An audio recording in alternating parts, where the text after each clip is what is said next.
sono Patrizia Bartelle, ho 54 anni, sono della provincia di Rovigo e sono di Adria e anche di Corpora, perché ho vissuto per tutta la mia vita a Adria e mi sono spostata da 20 anni a Corpora. Sono eletta con il Movimento 5 Stelle e lavoro per il Ministero degli Interni, per la Polizia di Stato. Lavoravo perché da 19 giugno sono stata eletta al Consiglio regionale.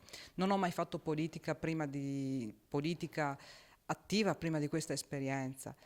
La mia elezione da parte della provincia di Rovigo farà sì che possiamo portare la politica che conta a casa nostra e rappresentare un territorio che sinora non ha avuto la visibilità che meritava.